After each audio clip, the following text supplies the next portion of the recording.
Do-do-dee. It's Nandi!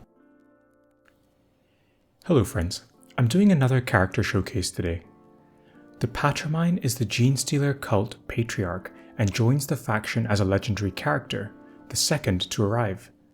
He will be unlockable by the legendary release event, and I have a video going over the unlock requirements separately, which I will link in the comments.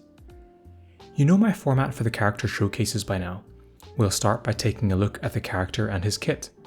Then we'll examine the abilities, discuss some nuances, and then particular scenarios before concluding with a character infographic and where the Patriarch might do well. Everything is time-stamped, but before we get into the video properly, I just wanted to announce another subscriber milestone code.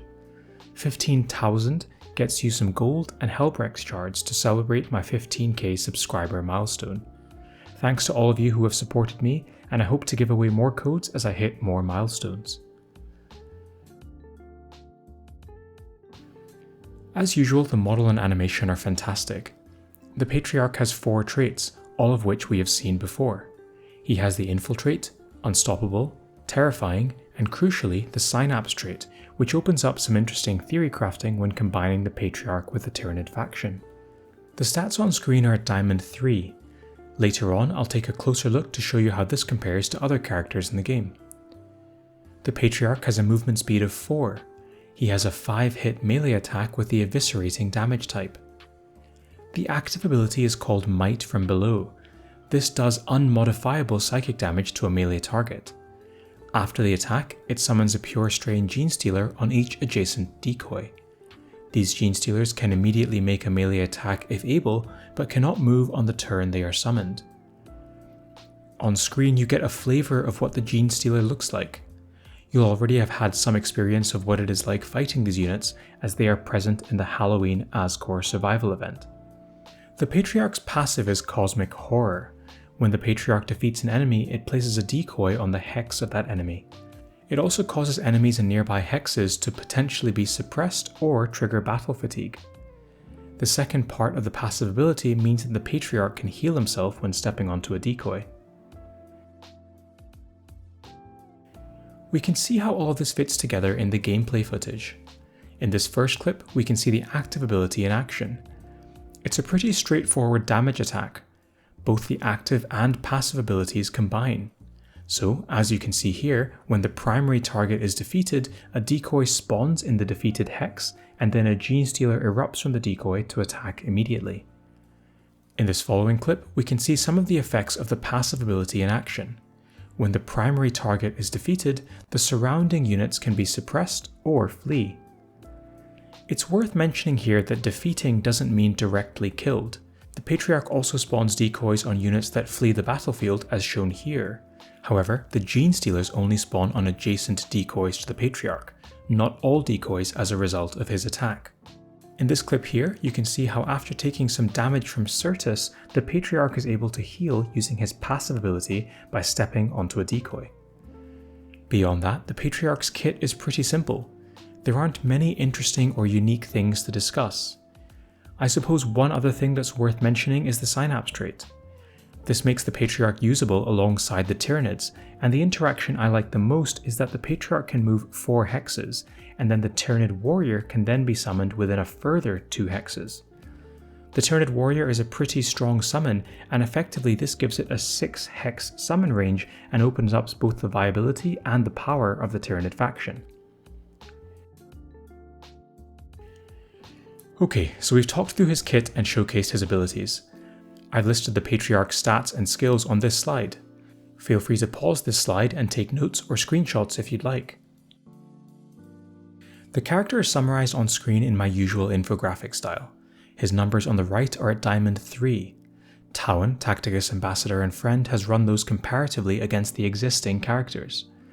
These numbers put the Patriarch on the 83rd health centile and the 22nd armor centile. When calculated against a target with 0 armor, his damage is on the 67th centile, while bumping up to the 89th centile against infinite armor. Tauan has also run the numbers for the pure strain Genestealers. As expected, these summons are weak. They are in the bottom centile for health and the 7th centile for armor. Their damage is pretty reasonable, on the 78th centile against 0 armor, and 66th centile against infinite armor. That's pretty respectable, considering the Genestealers can keep returning through their ambush mechanic. Before we move on to usability, let's take a closer look at the active ability. The Patriarch's active is easier to evaluate from a damage perspective because it does psychic damage. So that's a 100% pierce ratio. What you see is what you get sort of damage. Talon once more has helped me run the numbers to see how things play out. The active does between 1000 and 1200 damage per hit. It averages out at 5485 damage at max level. On this graph here, Talon has graphed the health of every single unit in the game on the x-axis in blue. This doesn't include equipment or traits that might reduce incoming damage. The horizontal red line denotes the average amount of damage done through the Patermind's active, that 5485 we talked about earlier. As you can see, there are very few units that will be killed outright by the ability. In fact, there are only 4 units in the game that will die to an equally leveled active ability: Thaddeus, Sybil, Morgan Ra, and Sibia. Obviously, the active ability has value beyond just damage. It also creates some reasonably powerful summons. This graph is just to help put things into perspective, especially if you are expecting the Patriarch to be able to run up and one-shot enemies. It's probably an active ability that's better thought of as a finisher. That leads us to consider where the character is helpful, or where the Patriarch might shine. We can start with Horde mode. Well, the Patriarch has the ability to create summons with his active, so you could potentially summon a bunch of relatively annoying Genestealers on one turn. The Patriarch also has some sustain, creating decoys and letting him heal himself. He will have extra value in Horde events against Grots and Guardsmen due to his ability to trigger battle fatigue, but less so in Horde events where Necrons or Ultramarines are involved. Overall, I'll give the Patriarch a 3 here. My reservations here are the fact that he has a low armor, only has a melee attack, and is unable to attack multiple targets at once. The mode that I think the Patriarch will shine in is War or PvP modes.